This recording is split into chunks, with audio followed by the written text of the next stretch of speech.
दोस्तों, क्या महाराष्ट्र में 118 सीटों पे, जी हां 118 सीटों पे सीधा सीधा खेल हुआ है? क्या 47 लाख यानी कि 47 लाख वोटर्स अचानक 6 महीने के अंदर महाराष्ट्र में पैदा किए गए? इस तरह के बहुत गंभीर सवाल हैं जो अब तक अनसुलझे हैं, जिसको विपक्ष उठा रहा है, बार बार उठा रहा है, चुनाव आयोग के समक्ष उठा रहा है, लेकिन अब इन सवालों के जवाब मिलने वाले हैं। दोस्तों, 2 घंटे तक कांग्रेस के प्रतिनिधिमंडल और चुनाव आयोग के साथ जो बैठक थी वो चलती रही।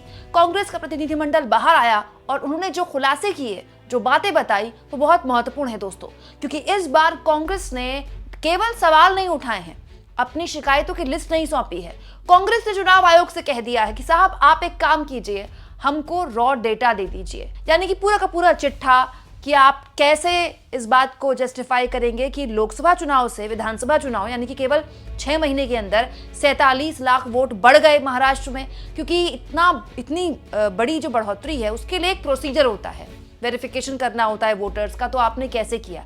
इसके अलावा दोस्तों, कांग्रेस पार्टी का यह भी आरोप था महाराष्ट्र चुनाव के बाद से कि खास तौर पर वो इलाके जहां पर इंडिया गठबंधन के बड़े स्तर पर सपोर्टर्स थे या बड़ा वोट बैंक था, वहां पर कई लोगों के नाम काट दिए गए और इसको लेकर भी बाकायदा चुनाव आयोग से पूरा का पूरा डेटा मांग लिया है कांग्रेस पार्टी ने, और बाकायदा रॉ डेटा मांगा है। यानी कि अब चुनाव आयोग को सिर्फ 1600 पन्नों के साथ जवाब नहीं देना होगा, अब चुनाव आयोग को डेटा देना होगा, वो पूरा का पूरा आंकड़ा देना होगा कांग्रेस के प्रतिनिधिमंडल को कि वो कैसे जस्टिफाई करता है कि 47 लाख वोटर लोकसभा चुनाव से विधानसभा चुनाव के अंदर बढ़ गए, अलग अलग जगहों पर किस तरह से इंडिया गठबंधन के वोटर्स काटे गए। इसके अलावा दोस्तों, वोटिंग प्रतिशत, जी हाँ, वोटिंग प्रतिशत को लेकर भी बहुत से सवाल कांग्रेस पार्टी ने उठाए और उठाने भी चाहिए, क्योंकि इस तरह का कंफ्यूजन काफी दिनों से देश के अंदर है। पूर्व चुनाव आयुक्त SY कुरैशी ने तो इसको लेकर यह तक कह दिया कि ऐसा कभी हुआ ही नहीं कि आखिर 2-2 दिन बाद वोटिंग प्रतिशत कैसे बढ़ जाता है। इस पूरे के पूरे मसले पर भी कांग्रेस पार्टी ने चुनाव आयोग से कहा है कि बातचीत तो ठीक है, सौहार्दपूर्ण बातचीत तो हम कर रहे हैं, एक काम कीजिए, आप हमको इसका भी डेटा दे दीजिए। दोस्तों, यहां पर महत्वपूर्ण इसीलिए है कि इस प्रतिनिधिमंडल में कांग्रेस की तरफ से सुप्रीम कोर्ट के वरिष्ठ वकील अभिषेक मनु सिंघवी गए थे। अभिषेक मनु सिंघवी की जो पूरी की पूरी टीम है और इस पूरे के पूरे मामले को जो टीम देख रही है कांग्रेस में, वो डेटा एक्सपर्ट माने जाते हैं। अब अगर डेटा में जरा सा भी कुछ भी ऐसा शक हुआ कांग्रेस को, तो इस पूरे के पूरे मसले में कोर्ट जाया जा सकता है, और इस बार अगर इस डेटा के जरिए कोर्ट चली गई कांग्रेस, तो फिर चुनाव आयोग के लिए आगे आने वाले वक्त में मुश्किल खड़ी हो सकती है। राजीव कुमार ने आखिर किस तरह सवालों के जवाब दिए और इन सवालों से कितना संतुष्ट दिखा कांग्रेस पार्टी का प्रतिनिधिमंडल, सुनिए अब। दोस्तों, आप देख रहे हैं कि मेरे सभी मित्र, वरिष्ठ नेता, आप सबको जानते हैं, पटोले साहब हैं, गुरदीप जी हैं, मुकुल जी हैं, पवन जी हैं, प्रवीण चक्रवर्ती जी हैं। हम लोग सब अभी बहुत विस्तृत और व्यापक रूप से वार्तालाप करके आए हैं चुनाव आयोग से। लगभग 1.5-2 घंटे बाद चली है, 1.5-पौने 2 घंटे। कई बिंदुओं पे वार्तालाप हुआ। हमने बड़े स्पष्ट रूप से हमारे बहुत गंभीर मुद्दे उनके सामने रखे।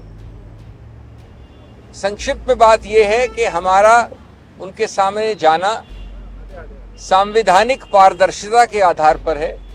आप जानते हैं कि चुनाव समतल जमीन पे न हो तो गणतंत्र और लोकतंत्र पे आघात होता है, और वो सीधा बेसिक स्ट्रक्चर, संविधान के मूल ढांचे पर आघात होता है। इसलिए हमने कहा कि पारदर्शिता, विश्वास और लोकतंत्र के इंटरेस्ट में ये वार्तालाप होना चाहिए। और इसका मुख्य बिंदु था कि जो हमारे बहुत गंभीर मुद्दे हैं उन पे आपको डेटा रिलीज करना चाहिए, तथ्य देने चाहिए, उसका अवलोकन और उसका निष्कर्ष हम निकाल लेंगे। 3 या 4 मुख्य बिंदु थे। पहला था कि किस प्रकार से लाखों, बहुत बड़ी मात्रा में लोगों का, वोटर्स का हटत हुई है, कमी हुई है, डिलीशन हुआ है महाराष्ट्र में। हमने कहा है कि इसके जो पर्याप्त फॉर्म होते हैं, इसके एक तौर तरीका होता है, घर घर जाके इसको प्रमाणित करना होता है। उस प्रक्रिया के लिए हमें booth wise, polling booth wise और कॉन्स्टिट्यूएंसी वाइज विस्तृत डेटा चाहिए, जो अभी अवेलेबल नहीं है। उससे मालूम पड़ेगा कि इतना बड़ा नंबर जो लोगों का डिलीशन हुआ है वो किस आधार पे हुआ है, क्यों हुआ है, कैसे हुआ है। ये हुआ बिंदु नंबर 1। और उसमें हमने ये बताया कि कई बार हमारे सब लोग जमीन पे बात करके आए हैं, पटोले साहब यहाँ पर हैं, हमारे महाराष्ट्र के अध्यक्ष हैं, कि कई लोगों ने बताया कि कई डिलीशन एक व्यक्ति के 200-250 फॉर्म भरने के साथ हुए हैं। यह असंभव है। इससे मालूम पड़ता है कि एक साथ सामूहिक रूप से आप विकृत करना चाह रहे हैं चुनाव प्रणाली को।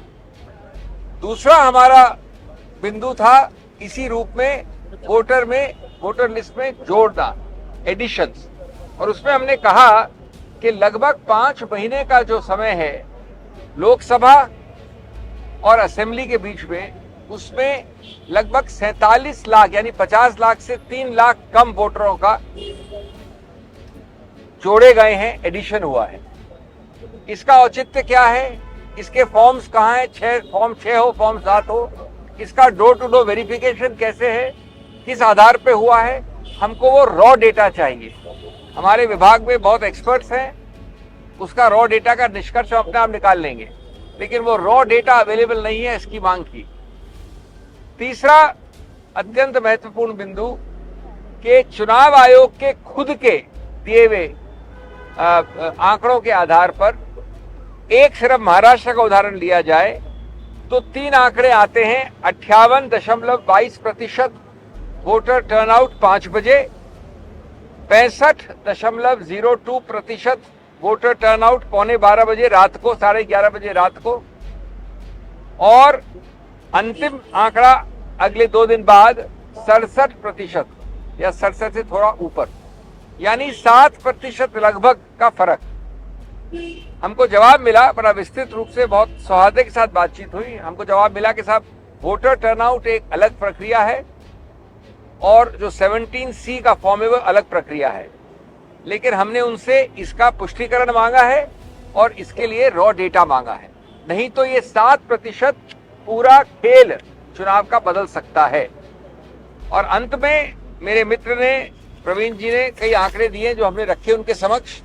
वो बताते हैं कि 118 ऐसे कॉन्स्टिट्यूएंसीज हैं, 118, जहां की 25,000 या उससे ज्यादा बढ़त हुई है पोलिंग में, लोकसभा चुनाव और असेंबली चुनाव के बीच में 118 और 25,000 की बढ़त, यानी काउंट जिन लोगों ने पोल किया। ये एक अप्राकृतिक बढ़त है, अननेचुरल है, और अधिकतर इन्हीं 118 में सत्तारूढ़ पार्टी की विजय हुई है। 118 में से 102 कॉन्स्टिट्यूएंसीज में। ये एक बिंदु बता रहा हूं, मैं संक्षिप्त में बोल रहा हूं। इस प्रकार के और कई बिंदु। ये बात सही है कि विस्तृत रूप से कई बिंदुओं का उन्होंने मौखिक रूप से हमको जवाब दिया है, समझाया है।